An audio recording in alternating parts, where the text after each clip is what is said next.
commence par écouter Christine. Vous avez préparé un PowerPoint, vous avez des images très généreuses, des dizaines d'images que vous voulez nous commenter. Je rappelle brièvement, Christine, que vous êtes historienne de l'art et curatrice, que vous êtes chercheuse en art contemporain à l'Université de Central Lancashire, que vous avez été directrice artistique de la Biennale internationale de Casablanca très récemment, et vous vous intéressez particulièrement aux scènes contemporaines africaines et à leur diaspora. Je présenterai Bintou dans 20 minutes, même si nombre d'entre nous vous connaissent déjà et connaissent déjà votre travail. Bintou, on écoute d'abord Christine, et puis vous rebondirez sur ce qu'elle nous propose. Ça vous va comme format? Alors Christine, la parole est à vous. Je sais que vous avez écrit « Le silence est un luxe que nous autres, nous ne pouvons pas nous permettre ». Je pense que, voilà, moi je vais me taire. J'aimerais peut-être vous entendre sur cette question du silence et aussi de ce « nous autres, nous ne pouvons pas nous permettre ». Qui sont ces autres? Oui, je suis pas sûre que ce soit moi qui ai écrit ça. C'était dans le catalogue Other Voices on Gender. Ah, parce que j'ai écrit en anglais. Ok. Oui, je pense que je citais Audre Lorde, je crois, peut-être. Ok, donc en tout cas, bonsoir et merci de m'avoir virtuellement pour cette conversation. En fait, je vais commencer par présenter un peu mon travail puisque en fait, je suis parisienne. J'ai fait mes études d'histoire de l'art à Paris, mais je n'habite plus en France depuis 20 ans.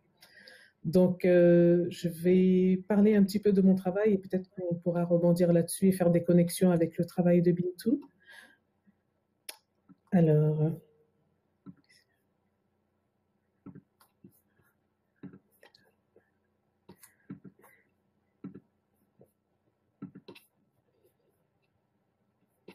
vous me dites quand vous voyez l'image? Oui, c'est bon. Ok. Vous avez le plein écran? Oui. D'accord. Donc en fait, je vais parler un peu de ce qui m'a inspiré pour travailler dans l'art, avant même que je commence à étudier l'histoire de l'art ou même à prendre un appareil photo. Donc, j'ai grandi à Paris. Ma famille est d'origine camerounaise, donc je suis d'origine camerounaise. Et j'ai grandi avec, d'un côté, l'influence de musique camerounaise du côté de ma mère, parce que je viens d'une famille monoparentale où on a grandi avec des musiques de chez nous, enfin beaucoup des musiques noires, mais en particulier une musique camerounaise qui s'appelle Bikutsi, donc qui a fait partie en fait de ma formation à la fois à la danse, mais dont je suis pas professionnelle comme Bintou. Mais bon, c'est quelque chose qui faisait partie de nos cultures. Et puis, à la fois, c'était une manière pour nous de nous approprier notre identité culturelle en ayant grandi dans un contexte français. Donc, quand j'étais plus jeune, j'avais pas vraiment le choix musicaux. En fait, c'était plus ce que ma mère écoutait. Mais après, quand j'ai grandi, j'ai été influencée par d'autres musiques noires, dont le reggae. J'ai mis une image de l'album de Bob Marley. J'ai un écho, en fait, je suis désolée. Je ne sais pas si vous avez un écho, si c'est juste de mon côté. C'est juste de ton côté. D'accord, ok. Donc, j'essaie de ne pas être perturbée par ça et je continue de parler. Donc, oui, j'ai mis cette image du disque Survival de Bob Marley parce que c'est un disque, en fait, qui m'a marqué quand j'étais petite parce qu'en fait, je cherchais toujours le drapeau de mon pays, le Cameroun, donc vert, rouge, jaune, qui était à l'époque avec deux étoiles dans la partie verte.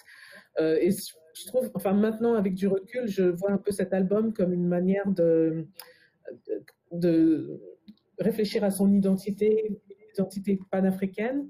Et puis sous Survival, vous voyez qu'il y a une coupe d'un négrier, donc avec des esclaves. Et je ne pense pas que quand j'étais petite, je savais ce que ça représentait visuellement. Mais c'est à peu près au même moment où en France, on a passé la série Racine, où donc j'ai appris en fait l'histoire de l'esclavage un peu par cette série étant petite. Et puis bien plus tard, l'influence du hip-hop. Et donc, je pense que peut-être que c'est là où Bintou et moi, on se rejoint sans s'être connus à cette époque. Donc, oui, enfin, moi, j'avais mon frère aîné, en fait, qui était danseur de hip-hop. Et donc, j'avais, je sais pas, à 15-16 ans, enfin, je voulais qu'il m'apprenne des mouvements, donc il m'apprenait ses phases, etc. Donc en fait, j'ai grandi un peu comme tous les jeunes de ma génération, influencés par le hip-hop, non pas par projection en fait de ce qui se passait aux États-Unis, mais parce que pour nous, en fait, le hip-hop euh, véhiculait un message qui correspondait à notre expérience en tant que Noirs en France. Et puis, bien sûr, quand il y a eu le film de Spike Lee, Do the Right Thing, ouais, ça a vraiment révolutionné notre expérience. Ça a été quelque chose de très fort pour nous. Il y a quelques années, j'ai participé à une conférence au Centre Pompidou pour l'anniversaire de l'exposition Magicien de la Terre. Et il y avait une personne qui présentait, qui a montré un journal, je crois que c'était Libération, où il y avait une couverture médiatique de Magicien de la Terre et parallèlement, enfin, sur la même page, une image de Spike Lee. En fait, moi, j'intervenais après, une image de l'affiche du film, et j'expliquais que nous, notre génération, on avait été, en tant qu'Africains ou Antillais, on avait été moins marqués par Magicien de la Terre que par Spike Lee et toute l'influence du hip-hop. Ensuite, le côté artistique est plus venu du côté des amis, des connexions de ma sœur aînée, qui a 10 ans de plus que moi, et qui a introduit dans notre famille des exilés sud-africains qui étaient souvent contre l'apartheid, donc qui étaient souvent bannis de leur pays, certains qui avaient fait de la prison, mais qui étaient souvent artistes ou écrivains ou activistes, dont Gérard Sekoto, qui est un des premiers modernistes africains et qui a vécu à Paris de 1947 à 1993, où il est mort. Et donc moi, je l'ai connu pendant les 10 dernières années de sa vie, à une période où il se faisait expulser en fait de son appartement vers Saint-Michel. Et donc moi, je suis allée dans son appartement qui était délabré. Il allait se faire expulser. Et en fait, maintenant, c'est un des artistes sud-africains qui vend les plus chers de sa génération. Mais donc voilà, ça a été une influence. En fait, ça fait partie des choses qui, à l'époque, je prêtais pas vraiment attention à ça pendant très longtemps. En fait, j'ai une période où je savais pas vraiment ce que je voulais même faire de ma vie, ce que je voulais étudier. Parce qu'une des expériences que je pense peut-être que d'autres jeunes personnes vivent en France, c'est enfin, en tout cas à mon époque, on n'avait pas vraiment en anglais, on appelle role models. Donc, on n'avait pas vraiment de modèle auprès de quel s'identifier et se dire, bah, peut-être j'ai envie de devenir ça. Souvent, la communauté en France était, peut-être je caricature un peu, mais c'était souvent travailler à la poste, aux impôts, dans les hôpitaux. Enfin voilà, et donc il n'y avait pas à l'époque des historiens de l'art, et même maintenant il y a très peu de commissaires d'exposition qui sont noirs en France. Donc ça reste une réalité. Et donc Gérard Sekoto, en fait, la photo d'ailleurs que je montre a été prise par le photographe sud-africain George Hallett, qui lui aussi a vécu à Paris, donc qui était connecté à ma sœur aînée dans les années 80. Et en fait, George m'a appris la photographie. Et un des conseils qu'il m'avait donné, c'était de m'intéresser aux autres formes d'art. Donc, c'est là que j'ai commencé à aller au Centre Pompidou, aller voir toutes les expos, aller à la bibliothèque et puis voir d'autres expositions à Paris. Et petit à petit, je me suis prise, j'ai pris le goût de l'art et du regard en tout cas. Et puis, ma sœur cadette m'a suggéré de m'inscrire en histoire de l'art, ce que j'ai fait. Et en fait, j'ai été passionnée par ça.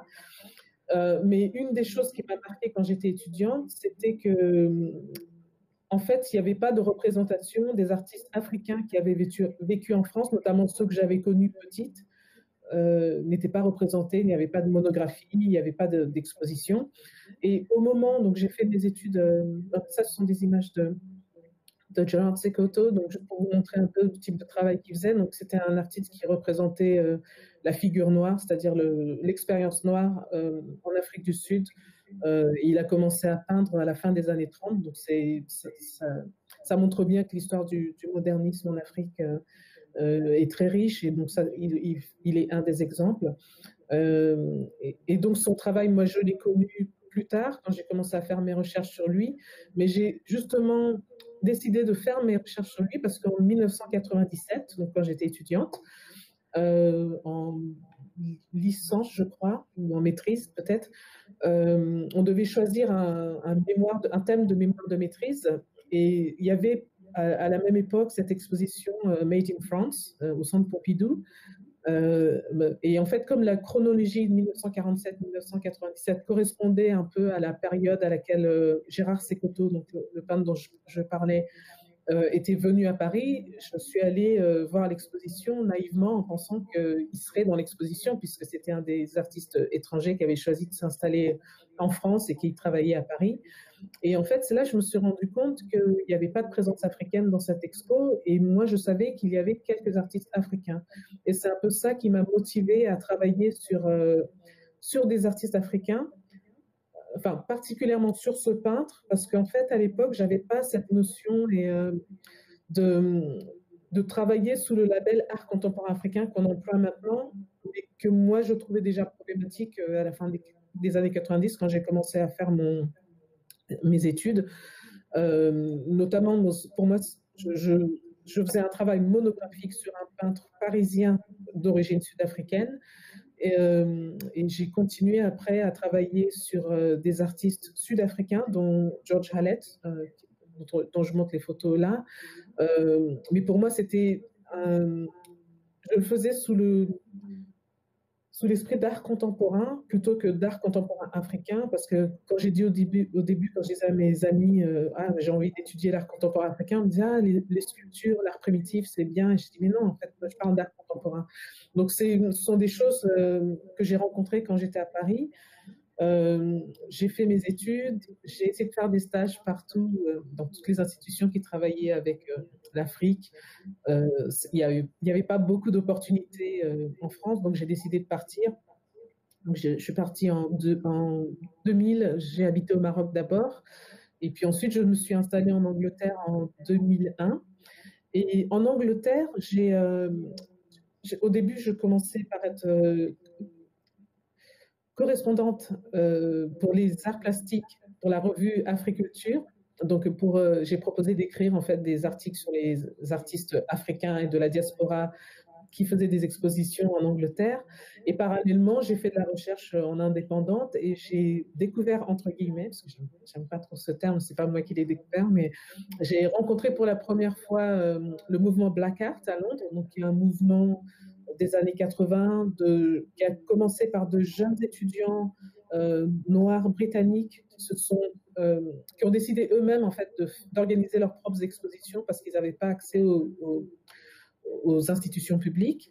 Et ça a créé un mouvement qui a été actif pendant toutes les années 80, dont est ressorti beaucoup d'artistes très connus en Angleterre, dont notamment Sonia Boyce, qui est l'artiste qui représente l'Angleterre à la Biennale de Venise en 2022.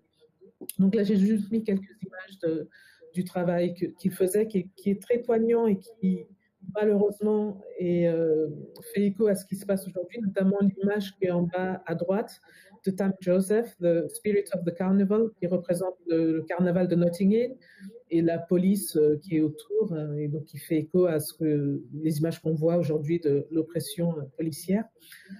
Et particulièrement dans ce mouvement-là, il y avait des femmes en fait qui faisaient partie du mouvement Black Art, mais qui ont identifié le besoin de parler de leur propre expérience, et notamment l'artiste Lubaina Himid, avec qui je travaille maintenant à l'université de Central Lancashire, qui était étudiante à l'époque, a organisé cette première exposition d'artistes femmes noires qui s'appelait Five Black Women.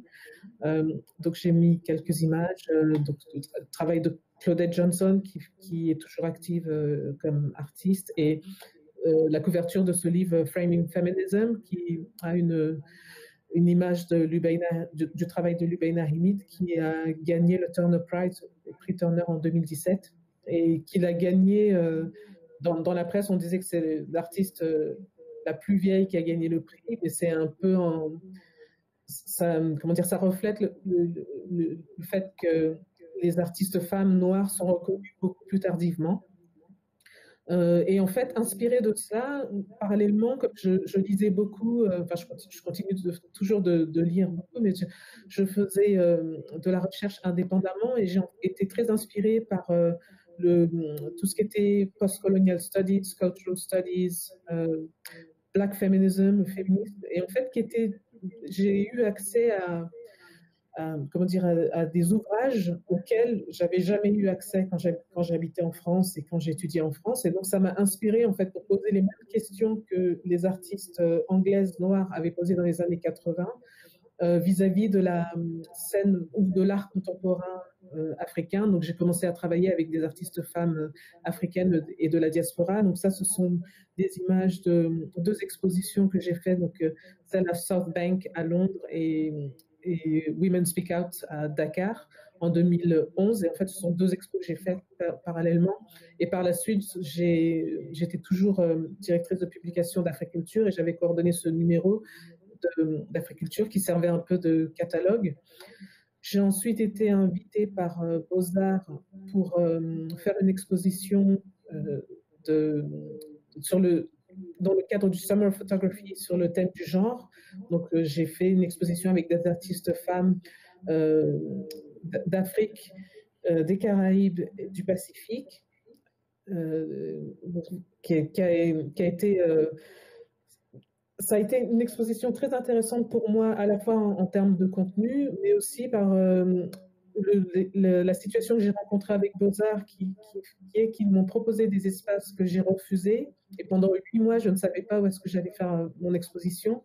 Mais pour moi, c'était important, en fait, que cette exposition, elle soit placée au même niveau que l'exposition Woman, dont l'affiche est là, qui est une exposition de pièces de la collection Verboen, Sammlung Verboen. Et pour moi, c'était important en fait que mon exposition réponde à l'autre exposition, donc qui était celle de féministes blanches. Et moi, j'apportais en fait une sorte un contre-discours dont le propos principal était de dire que le féminisme n'est pas juste un mouvement occidental, mais qu'il y a d'autres formes de féminisme. Là, j'avais juste parlé les artistes sélectionnés étaient africaines, caribéennes et du Pacifique, mais bien évidemment, il y a d'autres formes de féminisme.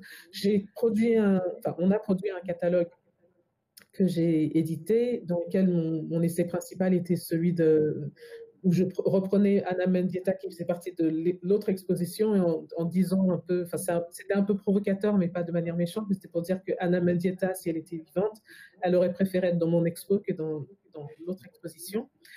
Et j'ai continué après, parallèlement, j'ai commencé à développer des projets autour de l'art sonore en m'inspirant justement de cette musique avec laquelle j'ai grandi, qui est le Bikutsi. Et en 2017, entre 2017 et 2020, j'ai fait une exposition qui s'appelle Sounds Like Her, qui portait sur la création féminine et queer autour de l'art sonore, enfin autour du son, parce qu'il y avait des pièces qui étaient non sonores, qui étaient matérielles. Donc j'ai juste mis quelques images pour vous montrer cette exposition. Là, en l'occurrence, ce sont des œuvres de Sonia Boyce, donc à droite et à gauche. Sonia Boyce, donc, qui représente l'Angleterre à la Biennale de Venise. Et dans cette exposition, il y avait aussi un backstory qui était un peu le concept originel de l'exposition. Donc, pour moi, c'est important aussi, quand je fais une exposition, d'expliquer, d'apporter d'autres éléments que juste les œuvres des artistes contemporaines. Donc, il y avait à la fois une sorte d'archive et des instruments africains. Et donc, en fait, quand on a fait le vernissage, je suis montée à un moment donné, il y avait le public qui était en train de jammer tout seul, en groupe, indépendamment. Et donc ça, c'est sur la droite, on voit un instrument que j'ai ramené de Mbalmayo, au Cameroun, donc, et qui faisait partie de l'installation d'une artiste camerounaise basée à Berlin qui s'appelle Elsa Mbala. Je passe rapidement parce que je ne sais pas combien de temps il me reste. Mais donc voilà, ce sont différentes images de cette exposition. Et en fait, j'ai commencé à travailler souvent, je prépare les expos 1 ou 2 ans à l'avance. Et en fait, donc cette exposition qui est ouverte en 2017 à New York Exchange à Nottingham, en Angleterre, quand j'ai commencé à travailler sur cette expo aussi, j'étais très marquée par la question de la voix de la femme noire, de la notion de self-care et de notre expérience. Enfin, je pense que beaucoup d'entre nous ont été traumatisés par ce qu'on voit de plus en plus dans les médias depuis plusieurs années, notamment dans les social media, dans les réseaux sociaux. Et en même temps que je prépare cette expo en 2015, il y a une artiste qui s'appelle Simone Lee, qui, elle, représente les États-Unis à la prochaine Biennale de Venise. Je le dis parce que c'est important, ce sont des femmes noires, et donc c'est la première fois en fait que des femmes noires représentent des pays à la Biennale de Venise. Et donc Simone Lee avait fait en 2015, dans le cadre de Creative Time, un projet, et elle a participé au Creative Time Summit, qui est une organisation aux États-Unis en fait qui fait en sorte de mettre de l'art en espace public. Et donc Simone a expliqué en fait certaines des images qu'il avait choquées, qu'il avait choqué, ou qu'il avait comment dire, qui avait informé son travail, dont le cas de cette femme, Esmeen Green, qui est morte à l'hôpital alors qu'elle attendait pour aller à l'hôpital et personne ne s'est occupé d'elle. Elle s'est écroulée et il a fallu 1 heure avant que quelqu'un vienne vérifier si elle était vivante ou pas.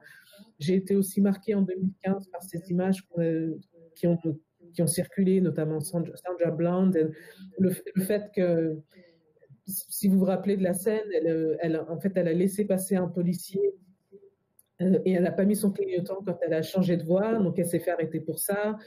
Elle n'a pas voulu enlever sa cigarette de sa bouche, et puis elle a répondu au policier, pas nécessairement agressivement, mais pour moi, l'expérience, le fait que le policier lui demandait de ne pas fumer et les attraper pour la sortie de sa voiture, pour moi, c'était un peu l'exemple du fait qu'elle s'exprime et qu'elle était punie parce qu'elle s'était exprimée, qu'elle n'avait pas refusé d'enlever la cigarette de sa bouche. Et donc, donc en fait, une des choses qui m'ont marquée, et une des questions que je voulais aborder à travers le travail des artistes, sachant que pour moi, quand je travaille avec des artistes, c'est une sorte de dialogue. Moi, je propose une idée, et puis les artistes répondent avec leur travail, pas nécessairement directement, mais je sélectionne le travail qui répond à l'idée ou au thème que j'essaie d'aborder. Mais voilà, ce sont des choses qui m'ont marqué. Et Simone Lee a fait à peu près à la même époque, dans le cadre du Creative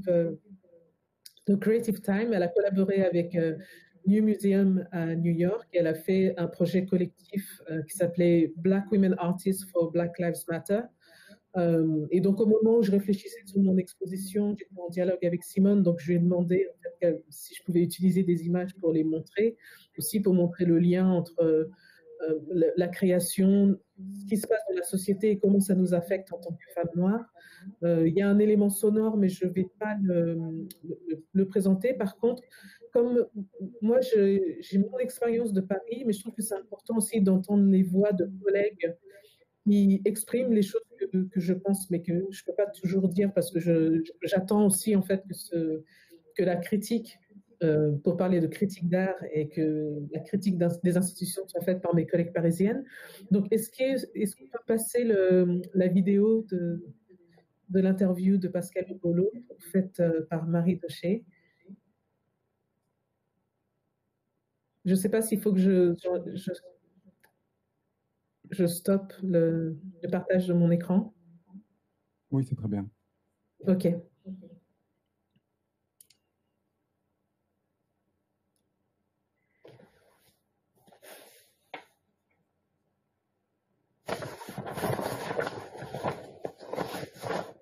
Ah, mais la vidéo, vous devez la mettre, vous, sur votre écran, parce que vous ne l'avez pas envoyée, Christine. Ah, j'ai envoyé un lien. OK. Je vais le faire. Ok, non, c'est bon. Ok, c'est donc à la minute, là, il y a 8 minutes 26. 8 minutes 26.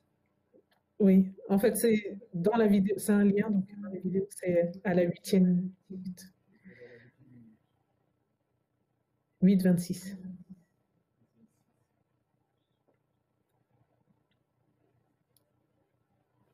Pour moi, les institutions muséales, pour moi, c'est des espaces obsolètes qui se sont arrêtés dans le temps et qu'au XXIe siècle, ils ont du mal, même s'ils récupèrent, ils aspirent maintenant aujourd'hui très vite ce qui se passe à la périphérique. Mais la seule chose qui nous différencie, c'est que nous, quand on fait des choses, on construit avec les concernés. Dans les institutions muséales, ils construisent sur nous, sans nous. Et ils disent, venez voir ce qu'on fait sur vous. Donc, c'est pas produire du commun. Moi, mon discours, c'est vrai qu'il a changé depuis les 8 ans, tu vois, que je suis, qu'on a monté Africada. Africada, c'était comment être visible, comment rendre visibles ces artistes qui sont invisibles, comment rendre visibles nos récits, nos narrations, etc., etc. Dans Africada, on a totalement changé de stratégie, où justement, la finalité, c'est plus être visible. La finalité, c'est d'être dans le faire et d'être dans le secret. Parce qu'à chaque fois qu'on essaie de construire quelque chose, c'est déconstruit le lendemain, tu vois. Et donc, du coup, c'est réapproprié vite fait par les institutions, mais vidé de leur sens. On ne peut plus continuer à parler de nous sans nous. Voilà, on peut doit couper produire là. du commun pour apaiser, tu vois, les choses. Moi, je trouve que c'est une... Merci. Merci Christine. On va sans transition laisser la parole à Bintou. Je pense que dire que vous êtes chorégraphe, dire que vous travaillez avec vous aussi la culture populaire depuis longtemps, vous avez travaillé avec Encore Malade, avec MC Solar, et vous avez investi les institutions aussi les plus prestigieuses, puisque et très récemment vous étiez au cœur de l'Opéra de Paris pour Suzanne Galante, mise en scène par Clément Pagitor, et vous en aviez assuré la direction chorégraphique. Bintou, on vous écoute. Bonsoir tout le monde. Merci à Fabrice et Ilana pour cette invitation. Et puis, je suis ravi de partager ce moment avec toi, Christine. Et je remercie, bien entendu, Beaux-Arts de nous accueillir ici. C'est un peu sortir de chez moi. J'essaie de vous faire partager un petit peu les tensions qui m'habitent, que j'arrive à transformer. Et pour ça, je vais d'abord tenter, parce que pour moi, c'est un exercice de passer du geste à la parole. Donc, je vais tenter de vous dire d'où je parle.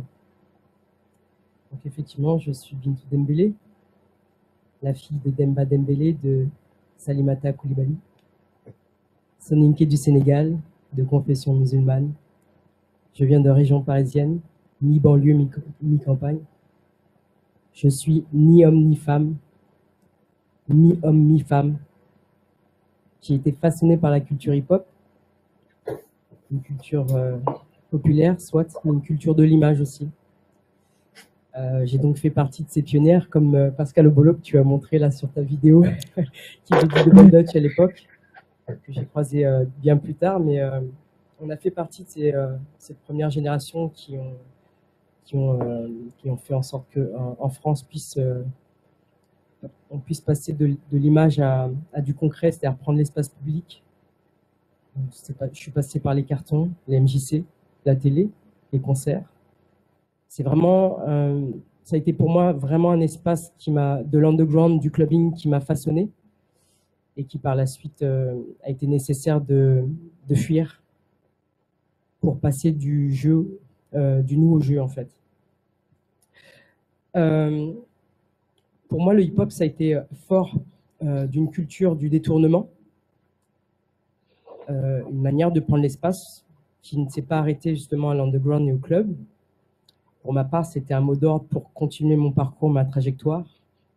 Donc effectivement, j'ai détourné, en tout cas, je me suis autorisé à prendre l'espace de l'institution culturelle.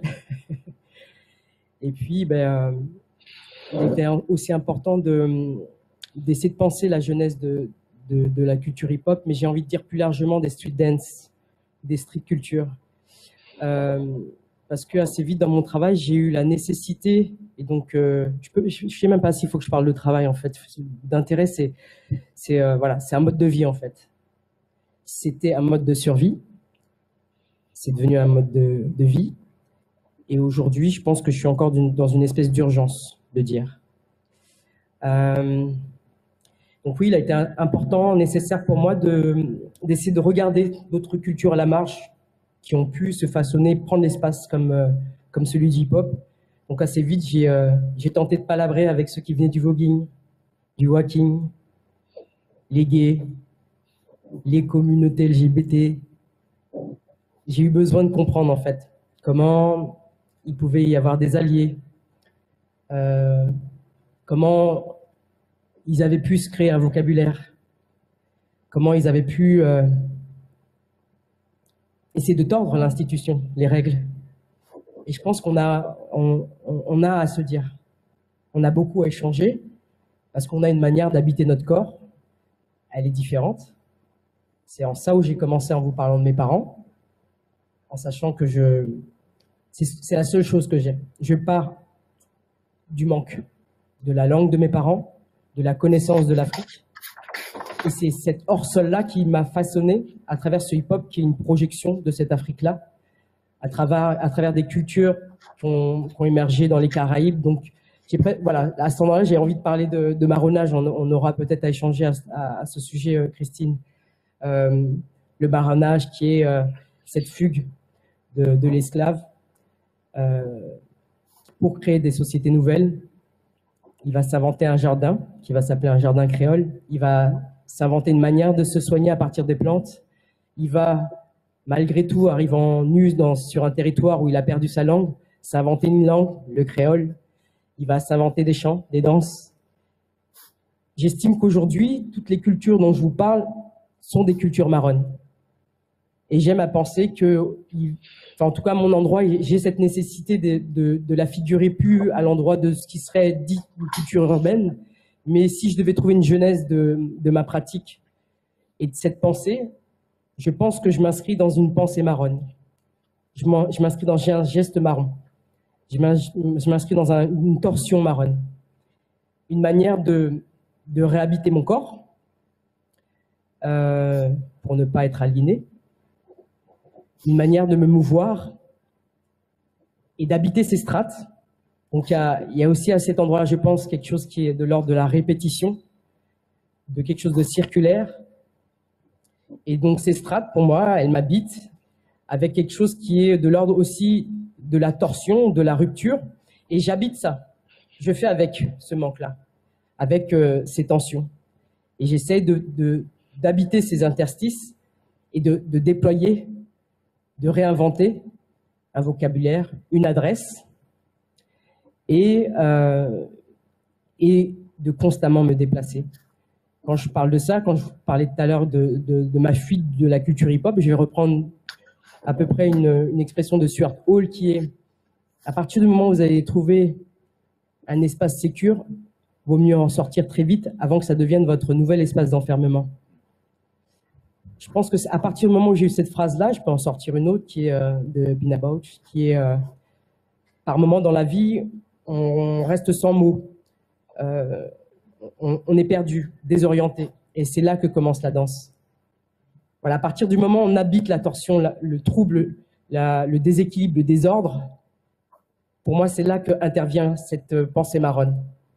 Et c'est là, pour moi, où toutes ces marges-là, en tout cas que je vous parle, donc elles résonnent avec ce que tu énonces, Christine, dans les violences policières, voilà, toute cette mémoire post-coloniale, elle habite ces cultures de la marche qui, en tout cas, habitent mon geste, pour pas parler de mon travail. Et quand je vous dis que je suis ni homme ni femme, il y a quelque chose aussi qui est à cet endroit-là. C'est, je pense que très longtemps, en étant dans le geste, j'ai pas cherché à me situer. Et j'ai adoré avoir des gars en face de moi et leur démonter la tête parce que je savais tourner sur la tête. Et que c'était ma perception du monde. Je voyais le monde à l'envers.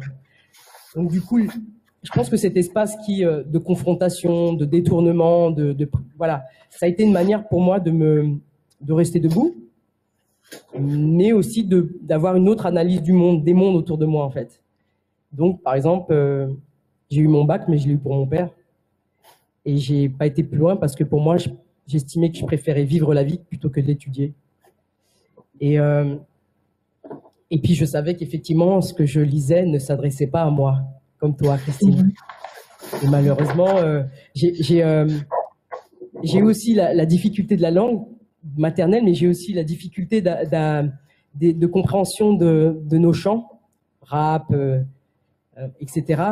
Parce que à cet endroit-là aussi, ça pouvait être violent de me situer en tant que femme. Je ne suis pas une biatch. Donc je pense que j'ai une manière d'entendre le rap. C'est beaucoup passé par le flow du rappeur. C'est beaucoup passé par cette manière d'habiter la musique. Donc j'ai eu une manière d'entendre et d'écouter le rap en fait. Et si j'avais, je pense, eu l'anglais, je pense que je t'aurais rejoint à Londres. Parce que j'ai vu assez vite autour de moi les gens se déplacer. Hein, je parle beaucoup de déplacement. Et de sentir qu'effectivement, ils allaient beaucoup plus habiter leur culture caribéenne en allant au carnaval de Notting Hill. J'ai vu ces gens nécessairement se déplacer à Londres pour essayer de faire vivre ce qui était leur négritude, on va dire, leur marronnage. Et à mon endroit, je pense que j'ai effectivement basé mon espace à l'endroit de la banlieue, le cercle, le cypher comme on appelle quand on fait des battles, mais pas simplement des battles. Les gens voient beaucoup la compétition dans le hip-hop, mais il y a un espace qui s'appelle le cypher, qui est un espace de partage. Quand vous regardez, pour ceux qui l'ont vu, la vidéo Les Indes Galantes sur la plateforme 3N Scène, ce n'est pas un battle. Ce n'est pas un battle. C'est un cypher. Le principe consiste à laisser un espace à celui qui est au centre, qui a une forme de palabre, qu'il adresse aux gens autour de lui, et les gens autour de lui acquiescent son geste. Et après, il y a l'idée effectivement d'avoir cet encouragement, comme là, en fait, ce que vous avez dans cette vidéo-là, c'est du crump. Donc, cette danse qui vient des États-Unis dans les années 90 suite au tabassage de Rodney King et à nouveau, parce que ça avait déjà existé dans des violences policières, et cette danse en a émané.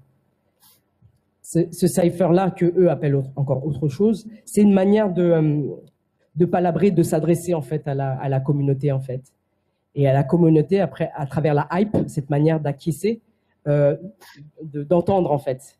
Donc il n'existe pas que des espaces de confrontation dans les street dance en fait. Il existe des espaces où nos récits se comptent à travers le geste, se comptent à travers le beatbox qu'on pourrait aussi apparenté au bullet gel, qui est une manière de pouvoir rythmer à travers... c'est des polyphonies rythmiques en fait qu'on retrouve dans les lewos, qui sont des vieilles mortuaires en Guadeloupe.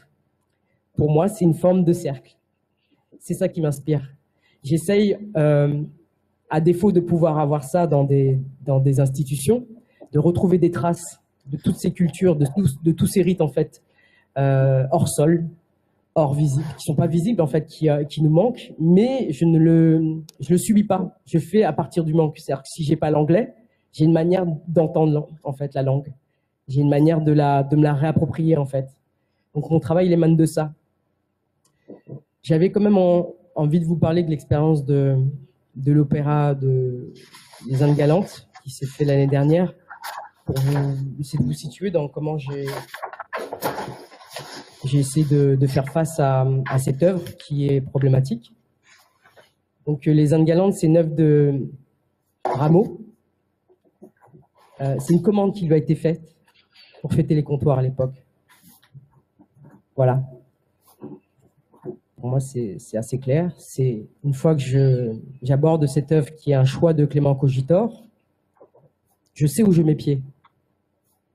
Quand je suis à Bastille, à l'Opéra Bastille, je sais aussi où je mets pied. Dans le chaos. Mais j'ai l'habitude de ça. Maintenant, c'est une fois que j'ai mis mes pieds, je vous prends la porte, je fais rentrer mes sauces, Et donc, j'arrive à la production, je leur dis, nous ne serons pas un corps de ballet. On sera une house, comme les vogueurs et les vogueuses. C'est-à-dire une famille choisie. On sera un crew, comme le hip-hop. On sera une fame.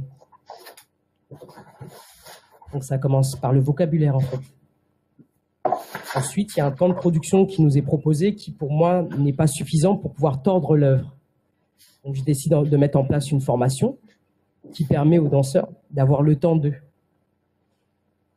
À partir de là, je m'adresse aux danseurs.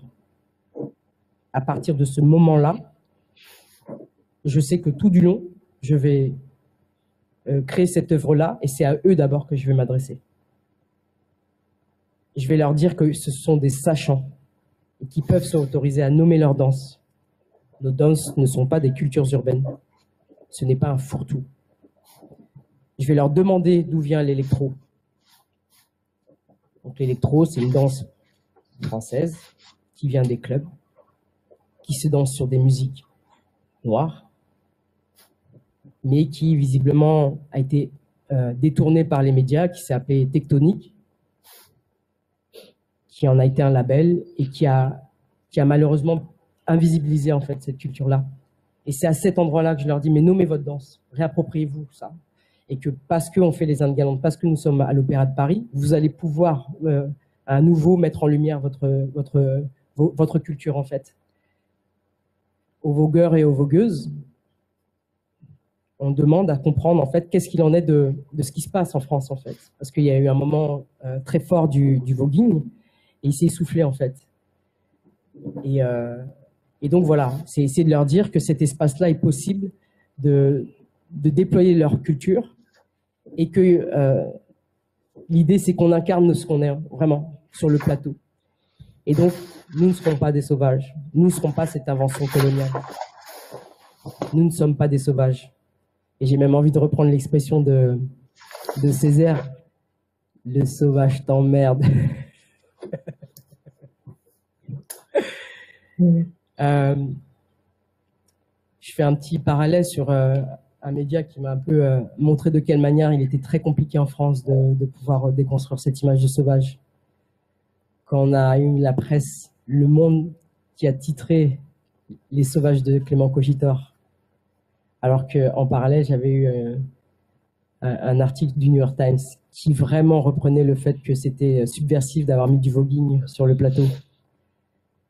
Donc effectivement, comme toi, Christine, je trouve ça extrêmement long de ne pas trouver des cultural studies, feminism studies, des gender studies, des colonial studies, et que ça manque énormément pour que ce qu'on a, nous, à énoncer dans notre cas de figure français manque énormément pour comprendre ce qu'on en fait sur le plateau. Donc c'est très compliqué encore aujourd'hui pour moi en tant que... J'ai même pas... C'est marrant, là, le petit vidéo. Vraiment, je pense que j'ai pas envie de me nommer femme noire, même si cet article du New York Times faisait un focus sur ça. Mais j'ai trouvé ça intéressant de confronter les médias à ça, en fait. Voilà, d'estimer que ça faisait un moment que la question raciale n'était pas énoncée, qu'il y avait peut-être quelque chose à cet endroit-là à mettre en lumière, ce qui a été le cas par la suite, vu que le nouveau directeur Alexander Neff a fait un audit et qu'aujourd'hui, il est question de vraiment essayer de travailler sur les discriminations raciales. Ce qui s'est fait sur les Indes galantes, c'était vraiment un travail de détournement. Je le redis encore parce que c'est vraiment un mot d'ordre qui est propre au hip-hop et que j'ai mis en œuvre avec Clément Cogitor. La musique, je l'entendais pas au départ parce qu'elle ne s'intéressait pas à moi encore. Donc j'ai dû mettre de côté le livret et de vraiment travailler à partir des voix, des solistes, des choristes et puis le travail de musique en fait. Et c'est un travail que je faisais déjà en amont, vu que quand j'ai commencé à développer ma danse, mon rapport à l'espace circulaire, je travaillais avec un guitariste, Charles Amblard, qui faisait de la musique répétitive et minimaliste, un peu dans le type de Phil Glass, Steve Reich. Et je travaillais avec une vocaliste, Charlène Anjembe, qui, elle, travaillait sur les polyphonies rythmiques. Et j'avais un ingé son qui, à travers le logiciel Live, pouvait boucler en fait et la musique et la danse, parce qu'en fait, à travers la danse, on crumpait, il y avait des respirations qui étaient prises qui permettaient de faire des boucles, en fait. Donc, j'avais déjà fait ce travail de relation danse-musique-voix, avec pas de moyens, un peu comme les DJ le faisaient, c'est-à-dire que les DJ, avec pas de moyens, ils ont inventé le DJing. Et arriver sur le plateau de la Bastille, pour moi, c'était simplement, ça avait été simplement démultiplié, en fait, d'avoir 53 musiciens, 43 choristes, et puis 7 solistes, en fait. C'est vraiment le travail de relation danse-musique-voix. Donc là, ce que j'énonce, c'est vraiment le travail de rituel que j'ai recherché, en fait. J'ai essayé de réinventer à travers ces danses, sans prendre en compte leur technicité, et vraiment qu'est-ce qu'il y avait en commun, et la relation danse-musique-voix. Donc on a essayé avec Clément de déhiérarchiser la place des solistes, des choristes, etc. Donc les solistes dansaient, les choristes dansaient, quelques musiciens étaient sur le plateau, et vraiment il était question de vraiment enlever les hiérarchies qui étaient d'être figurants, solistes, etc. Et même dans les rôles, de se dire que les solistes allaient être les lascars. C'est comme ça que j'ai rebaptisé les sauvages. Et de cette manière-là, de vraiment rentrer dans l'œuvre et de la tordre, en fait. Vraiment, j'arrête pas de dire que vraiment, l'idée pour moi, c'était de ne pas me soumettre à ce livret, et que là où il y avait dialogue, c'est vraiment entre le chef d'orchestre Leonardo Garcia Alarcón et tout ce que c'est sur le plateau, mais pas simplement ce qui était sur le plateau. Il s'est vraiment passé des mondes, en fait, autour de cet opéra-ballet. On s'est autorisé, en fait, à rentrer par la petite porte quand on est arrivé à l'opéra.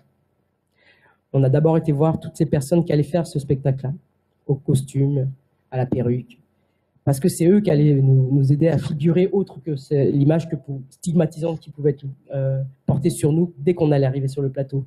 Donc on a fait un travail, c'était pas des perruques blanches, c'était des rajouts, c'était des tresses, c'était vraiment ce que nous pouvions porter, que ce soit dans le voguing ou autre, quoi.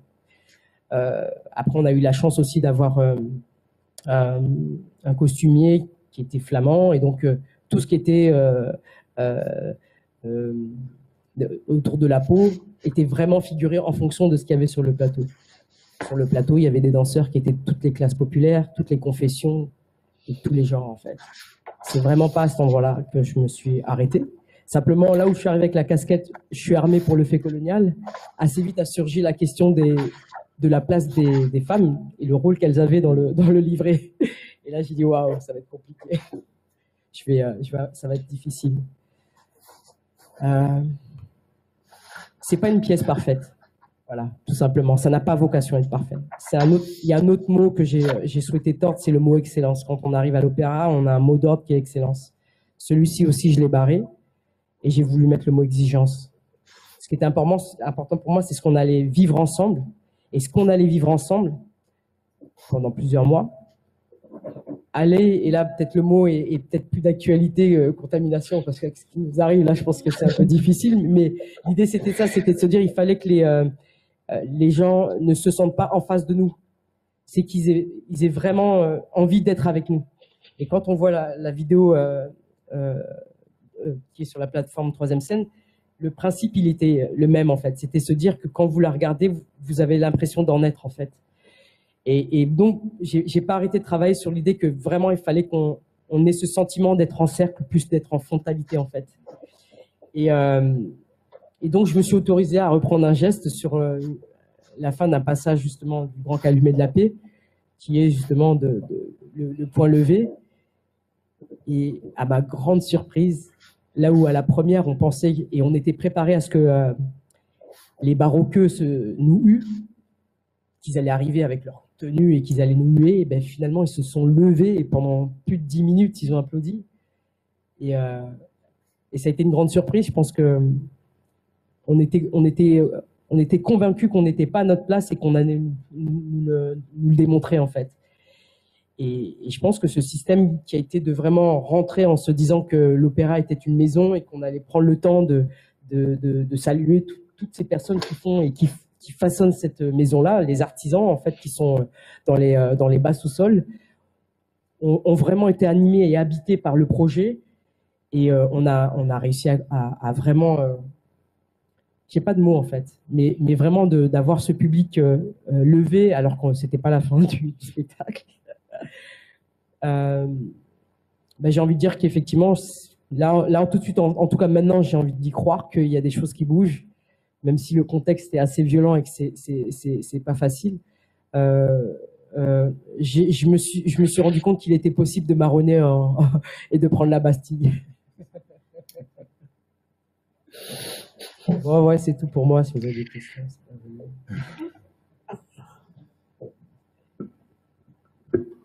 Merci pour ces deux passionnantes présentations. Je pense qu'il y a vraiment énormément de choses qui se répondent. Et peut-être moi, ce qui m'a le plus frappé dans vos deux présentations, il y a beaucoup de choses qui m'ont frappé, mais c'est d'une part, peut-être pour commencer, la question du manque. Je pense qu'il était assez flagrante dans vos deux présentations. Vraiment qui traversait vos deux présentations. Christine, vous parliez de l'absence de role models, de l'absence d'artistes femmes noires dans cette fameuse exposition que vous avez mentionnée et qui vous a donné envie d'aller, de rechercher sur ce thème. Et puis bien sûr, vous aussi, tout le manque de la langue. Et qu'est-ce qu'on fait avec ce manque, avec l'urgence de se dire, c'est aussi ce que vous expliquez, cette urgence de se dire, cette urgence de produire des nouveaux récits et de créer voilà des formes, des représentations qui viennent subvertir en fait ou qui viennent peut-être essayer de combler ce manque. Mais ce qui m'a aussi frappé dans vos deux présentations, c'est le contexte de la France que vous avez toutes les deux évoqué, la spécificité de la France, de l'impossibilité peut-être justement de parler de tout ça en France. Et je me disais que ce serait peut-être important de revenir sur ça.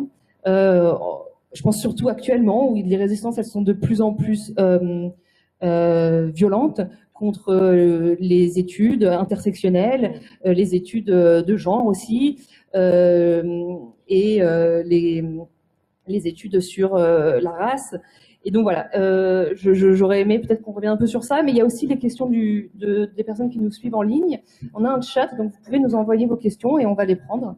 Voilà, donc je laisse la parole. Christine, tu veux peut-être.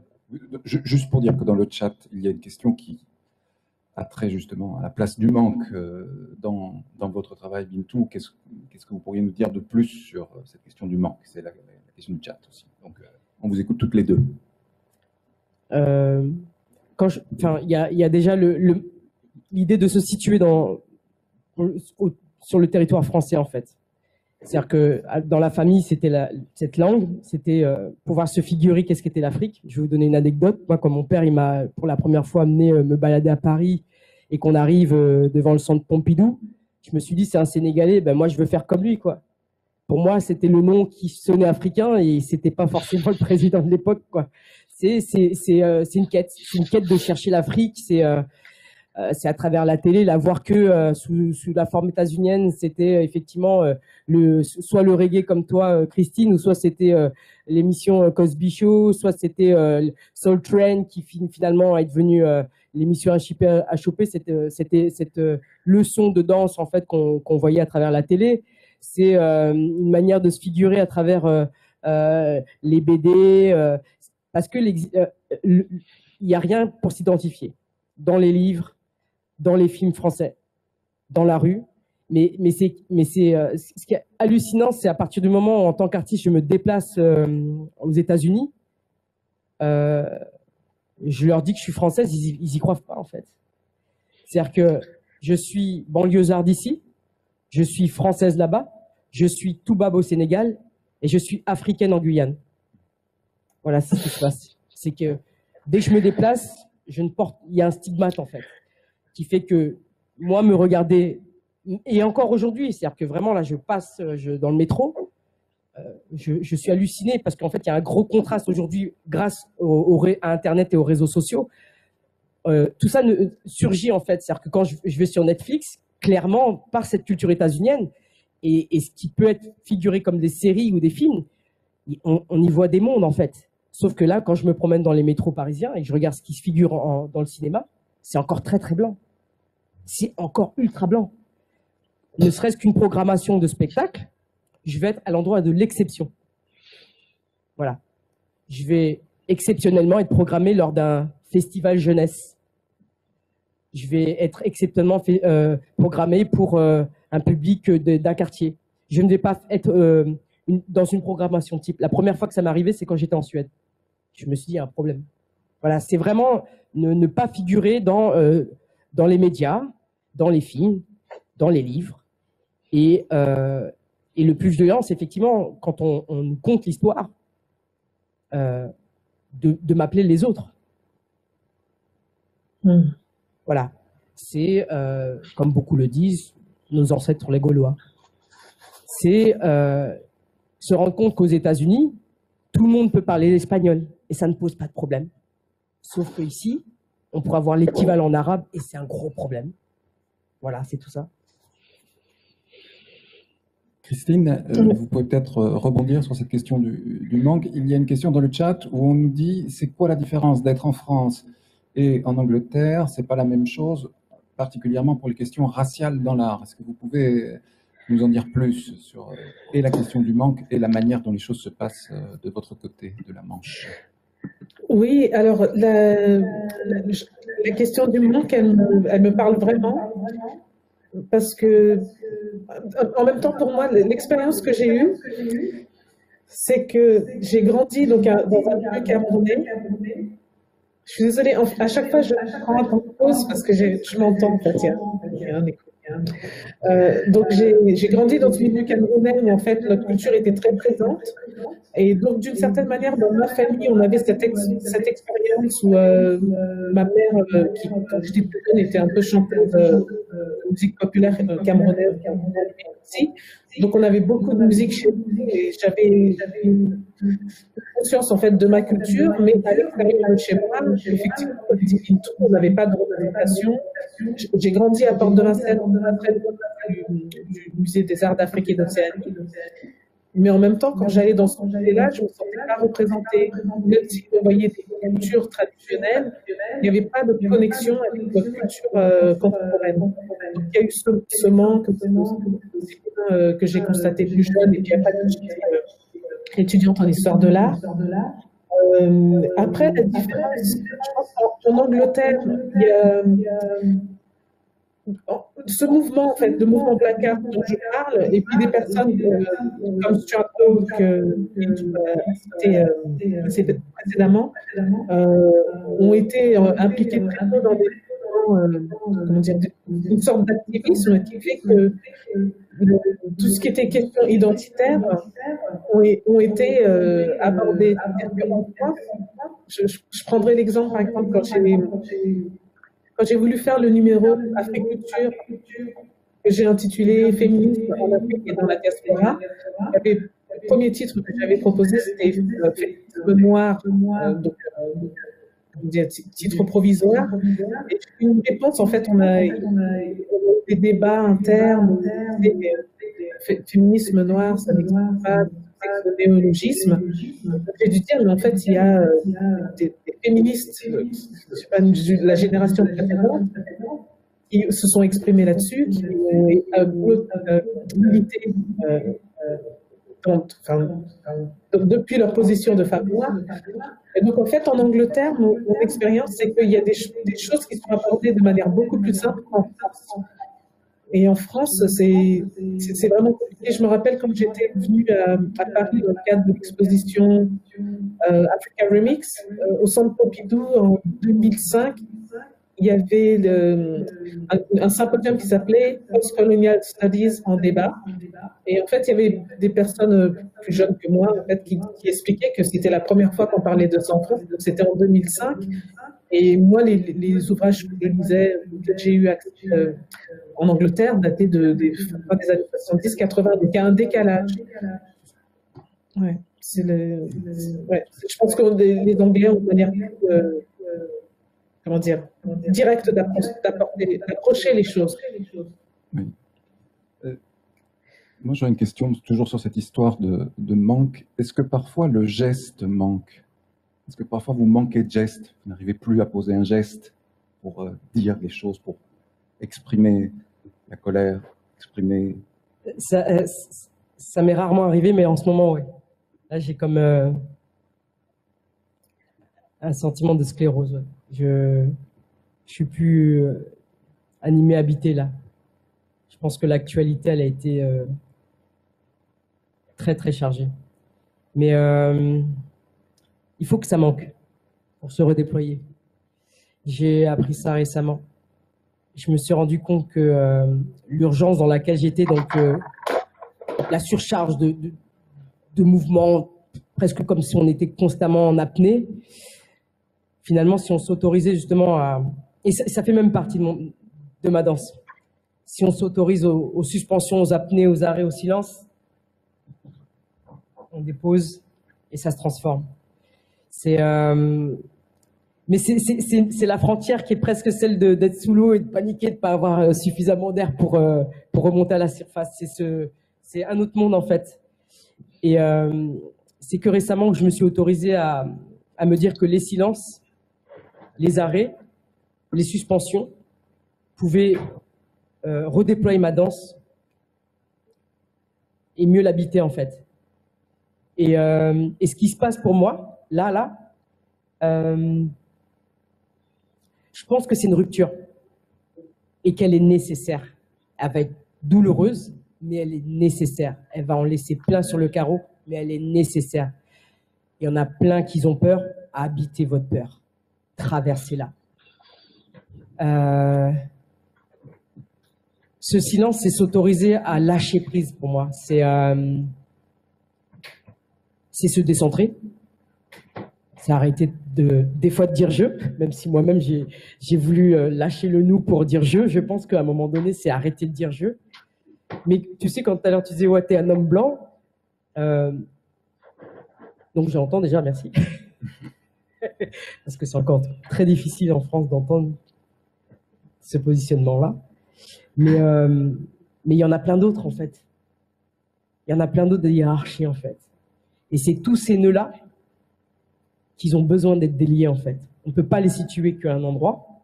Certes, il y en a un qui est très puissant, qui est très fort, qui prend beaucoup d'espace. Mais j'ai arrêté de le pointer du doigt, celui-ci. Je me suis dit qu'il était nécessaire de commencer par ma manière de m'imposer dans l'espace. Et ça passe par des silences. Et que là, on vit un silence très violent, chaotique, mais qu'il est nécessaire pour créer une vraie rupture et le déploiement d'un autre monde.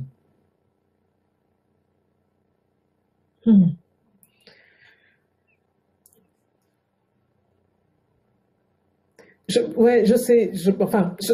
Moi, je me positionne plus en tant que personne qui travaille dans les arts plastiques, en ce moment, je trouve ça dur le silence, mais peut-être que dans ton cas, c'est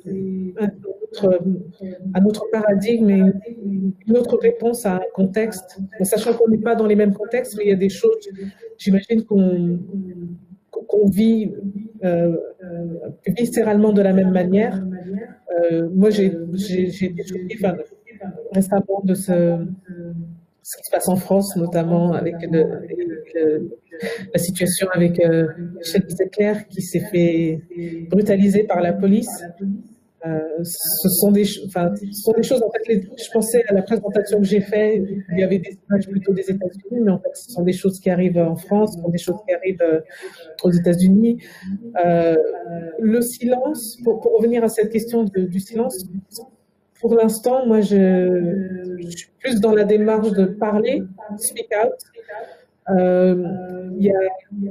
Quand il y a eu l'assassinat le meurtre de George Floyd et que toutes les institutions culturelles se sont mises à faire ce que j'appelle en anglais des empty statements, c'est-à-dire des déclarations vides de solidarité pour les communautés noires, LGBTQ+,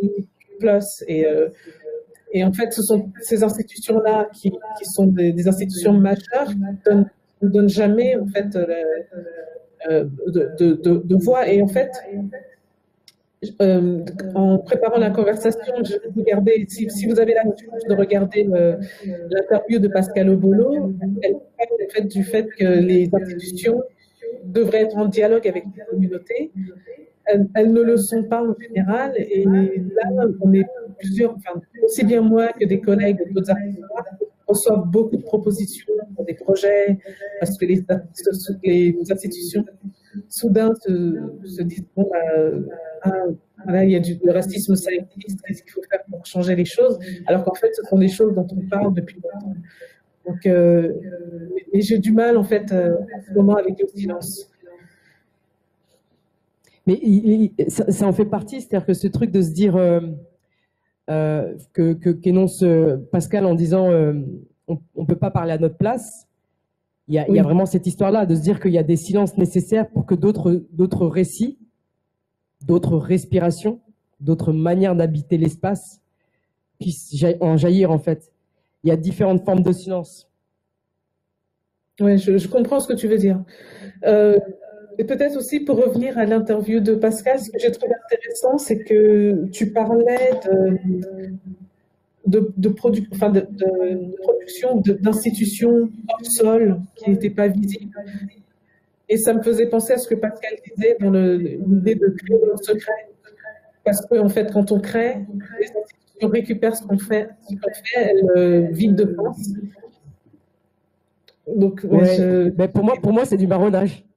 Alors, justement, il y a une question dans le chat sur le marronnage. Vous pouvez nous repréciser ce que c'est le marronnage pour vous? Oh, il y a Internet aujourd'hui. It's Googleable.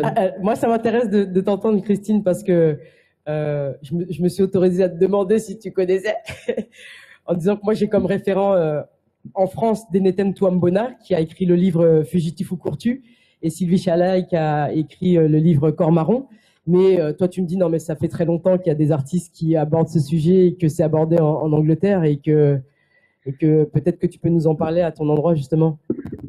Non, en fait, quand on préparait la conversation, je parlais d'un artiste avec qui je travaille, qui est mauricien et qui travaille notamment sur la question du marronnage. Mais c'est vrai que la première fois que je suis allée à l'île de la Réunion en 2008, j'ai rencontré un artiste qui s'appelait William Zip, qui est décédé maintenant, qui travaillait en fait sur le marronnage. Donc en fait, j'ai plutôt appris en allant à la Réunion, en étant en contact de ce travail. Donc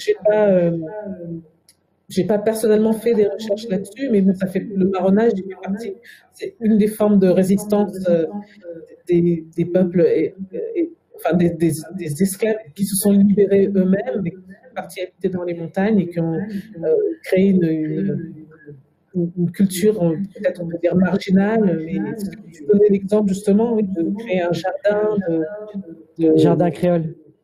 Oui, d'avoir des savoirs ancestraux, ancestraux, médicinaux. Et puis, pour moi, ce qui est intéressant, c'est aussi une réflexion que j'ai en ce moment pour un prochain projet dont je parlerai si ça se réalise, mais justement de revenir en fait à certaines traditions africaines, donc en l'occurrence camerounaise, dans une autre vision, en fait, une autre forme de présentation et de représentation des arts et de la culture.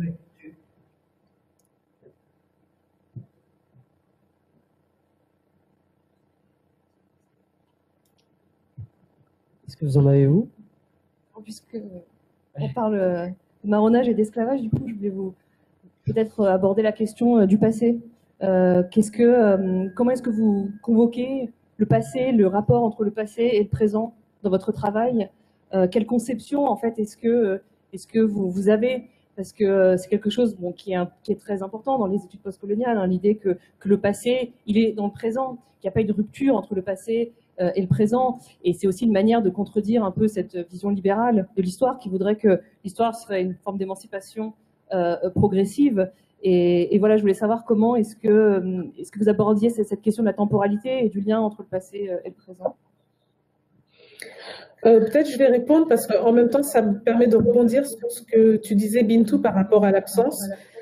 Quand tu as dit ça, ça m'a fait penser à l'historien d'art Kobena Mercer, qui est un historien d'art d'origine afro-caribéenne, anglais, mais qui est à Yale University, qui disait en fait que le mouvement Black Art, qui est un peu le mouvement qui m'a inspiré là en Angleterre, c'est construit sur l'absence. Donc, aussi bien l'absence de notre histoire, mais aussi le fait qu'il y ait des forces dominantes qui veulent effacer notre histoire et invisibiliser notre histoire. Donc, pour moi, c'est un peu ça, c'est à la fois l'absence et le passé. Ma relation à ça, c'est que ce que je constate, c'est qu'on essaye d'effacer notre histoire.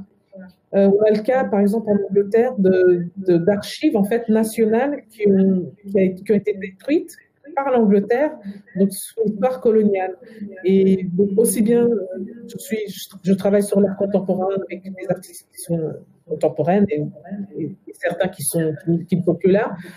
Mais pour moi, c'est important aussi, une des prochaines recherches que je ferai quand j'aurai fini tous mes projets qui ont été reportés à cause de coronavirus, c'est de me plonger justement à la fois sur l'histoire coloniale du Cameroun et de ces récits en fait qu'on veut effacer. Et c'est vrai que l'idée de dire le passé, c'est le passé, surtout en Occident, c'est facile de dire ça parce que dans le passé, il y a la colonisation. Donc, ce sont un peu des histoires qui sont difficiles à aborder pour des pays comme la France et l'Angleterre. Alors, pour rebondir sur ce que tu dis, c'est vraiment à cet endroit-là que j'aime à vraiment m'imprégner de cette pensée marronne, en me figurant, parce que comme toi, en fait, effectivement, on efface notre histoire, donc il y a une projection de ce que je peux me faire de l'esclave marron, et il y a aussi de quelle manière j'arrive à déceler ce qui peut être du commun avec aujourd'hui. Donc pour moi, l'esclave, il arrive quasi nu dans un continent, un territoire qui n'est pas le sien, sans sa langue, sans aucun repère. Mais il y a une mémoire qu'on ne peut pas lui effacer, c'est la mémoire de son corps. Il arrive, il a eu des gestes qui ont été reproduits par ses parents, ses grands-parents, ses arrière-grands-parents, qu'on ne peut pas lui enlever. On a beau le violenter, ces gestes-là resteront. Il aura une manière de manger, il aura une manière de se mouvoir, et ça, on ne peut pas lui enlever. Et à travers ce geste-là, il va donc faire ce jardin créole pour se nourrir, pour pouvoir se soigner à travers des plantes. Donc, il va commencer à prendre l'espace. Il ne va pas répondre oui à son maître, il va faire Pour moi, c'est déjà une manière de dire non. Et il va se créer une langue. Cette langue-là, c'est la langue de l'oppresseur qui va tordre. Ensuite, il va s'échapper. Quand il ne peut pas s'échapper, la nuit, avec des comparses, il va créer un cercle, et il va chanter, il va danser, il va faire de la musique. C'est une manière de pouvoir reconvoquer la mémoire. Il va créer à partir d'un tonneau où il y a normalement des poissons, il va créer une percussion, ce qu'on appelle le ka aux Antilles. Et à partir de là, il va créer des rythmiques qui va effectivement s'apparenter à des rythmiques de son africain, mais qui va se réinventer parce que forcément, d'une génération à une autre, il y a des choses qui se perdent. Mais il y a des choses qui restent, et c'est cette mémoire du corps. À partir de cette mémoire du corps, il va convoquer, habiter des strates. Donc, à Haïti, on va avoir des formes de rituels qui sont le vaudou. On va avoir des formes de culture qui vont être la capoeira, le moringué à la Réunion. Pour moi, c'est des cultures qui émanent de ce marronnage-là. Tu parlais de l'espace dans lequel se retrouvent les marrons. Ils se retrouvent dans les montagnes, les marécages, les forêts. Et moi, ça a commencé en Guyane. Quand je suis arrivé en Guyane, j'ai réellement vu une communauté de Bushnangé, donc de Noirs de la forêt, qui était là et qui continuait à perdurer ce geste qui est de pouvoir faire une pirogue et de se déplacer du fleuve du Maroni à Grand Santi. Et l'État est obligé de faire avec eux, parce qu'il n'y a que eux qui ont ce savoir ancestral de pouvoir prendre un hélicoptère qui est bloqué dans la forêt, qui va être rapatrié par 2 pirogues et remonter le fleuve. J'ai vu ça. J'ai vu un homme se faire courser par les flics et arriver dans la forêt, les flics s'arrêter, parce que c'est un espace dit sauvage pour le flic, mais pas pour lui. J'ai vu cette manière, j'ai vu ce marronnage contemporain en fait. J'ai vu comment les savoirs qui ont été façonnés par cette mémoire du corps étaient encore là aujourd'hui et pouvaient encore ruser. Marronner, c'est ruser. Le marronnage, c'est un espace refuge. Quand ils sont dans la forêt, ils cherchent un espace où ils vont pouvoir recréer cette société libre, en fait. Et donc, c'est une langue, c'est une manière de refaire des chants. Et puis, ben, forcément, c'est avoir aussi une possibilité de libérer d'autres personnes. Donc, on peut aussi nommer Harriet Tubman, qui, une fois qu'elle s'est libérée, ne lâche rien et se dit qu'il y en a d'autres à libérer, quoi. Donc, c'est toujours se mettre en danger. Mais pas simplement pour soi, mais pour les autres, en fait. Oui, bah peut-être pour rebondir là-dessus, ça me fait penser à la conversation qu'on avait avant, donc, pour préparer cette conversation où, enfin là tu parles de l'exemple, tu donnes l'exemple de Harriet Tubman qui est revenue, qui a été libérée et qui s'est enfuite et qui est revenue pour libérer les autres. Je pense à cette idée dans l'art notamment de faire les choses pas nécessairement pour soi, mais aussi pour la prochaine génération, mais pour les plus jeunes en fait. Peut-être si je prends l'exemple de la France, vous avez Africa 2020 qui commence, je crois, en décembre. Je ne sais pas si ça a commencé. Mais je pense que les organisateurs ont contacté plusieurs personnes, donc j'avais été aussi contactée pour ce projet. Et moi, ce que je leur ai dit, c'est que ce qui serait important, en fait, dans le cadre de Africa 2020, c'est que ce projet, cette saison, en fait, laisse en anglais on dit legacy, donc qu'elle permette, en fait, qu'elle ouvre des portes à une jeune génération de curateurs ou de personnes qui veulent travailler dans l'art et la culture, non pas en disant voilà on va collaborer avec telle association et on fait un coup et puis c'est fini, mais il faudrait que ce soit quelque chose qui permette en fait d'offrir des emplois pérennes à la prochaine génération. Il nous reste très peu de temps, 3 minutes. Il y a encore une question du chat. Quelqu'un nous interroge sur la force politique de l'improvisation. Quelle est la place de l'improvisation dans votre écriture chorégraphique? En fait, j'ai fait que de l'improvisation depuis mes débuts et j'ai arrêté d'improviser. L'improvisation, c'est bon parce que c'est habiter le déséquilibre. C'est habiter le dérèglement, en fait. C'est habiter le lâcher prise, vraiment se laisser presque tomber en arrière. J'ai habité ça, sauf qu'avec le corps abîmé, parce qu'en fait j'ai cassé mon corps à travers cette danse aussi, quoi. On a besoin d'un moment donné de stabilité, on a besoin d'être dans une maison, un foyer, où il fait chaud. Et puis quand il y en a d'autres qui vous regardent, vous leur apprenez à improviser. Mais à un moment donné, c'est bien de commencer à construire ses récits. Donc on commence à composer. Donc l'improvisation, ce qu'elle est bon, pourtant, pour moi, c'est elle est libératrice. On arrive à décharger. Je pense au film de Jean Rouch, Les Maîtres Fous. Ça, j'ai dit, moi, je veux faire pareil. Je veux décoloniser mon corps, comme les Haoussa. J'ai vu quelque chose qui était... je crois que j'ai laissé de côté l'improvisation, mais pour moi, ce travail-là, qui est fait là, c'est-à-dire que c'est des paysans qui vont dans un milieu rural qui, pour ne pas être aliénés, s'autorisent à réinventer un rite, en fait. Ben, pour moi, c'est ça. Et donc, il n'y a plus l'idée d'improviser, il n'y a plus l'idée de composer, d'être chorégraphe, artiste, orchestre. C'est comment on reste debout. Et qu'on compose à partir du manque. Moi, pour revenir à Pascal, parce que je pense que j'ai... Il y a besoin, en fait, c'est clair qu'on a besoin que nos récits aient une trace. Mais on a vu, effectivement, comme elle a dit, comment ils étaient récupérés. Et j'ai plus de tristesse à ce que, une fois qu'on a à chaque fois mis en place une culture, que ce soit celle du voguing, du hip-hop, du crump ou quoi qu'est-ce, elle a été récupérée. Pour moi, elle n'a que vocation à être récupérée, mais à réinventer quelque chose derrière.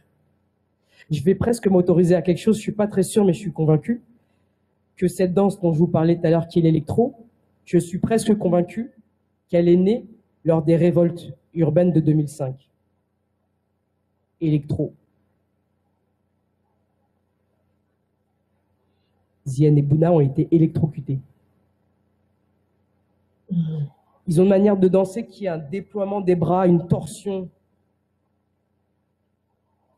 qui presque dit on est là, on habite, on est là, on existe.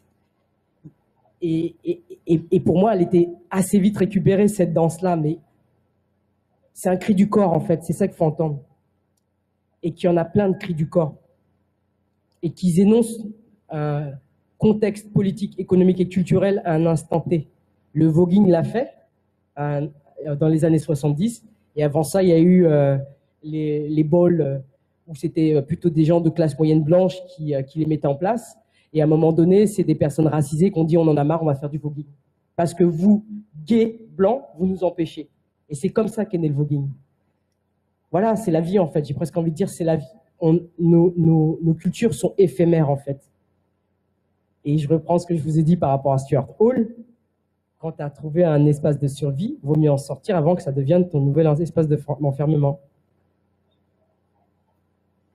Je pense que c'est une belle note pour finir. Oui, on va s'arrêter là. Non, alors merci infiniment, merci Christine Yéné, merci Bintou Dembélé. On est ravis, Fabrice et moi, d'avoir donc inauguré, comme je disais au début, cette chaire troubles, dissidence et esthétique à l'école des Beaux-Arts de Paris avec vous. Merci beaucoup et merci. bonne soirée à tout le monde. Merci à vous, merci tout le monde. Merci. Merci.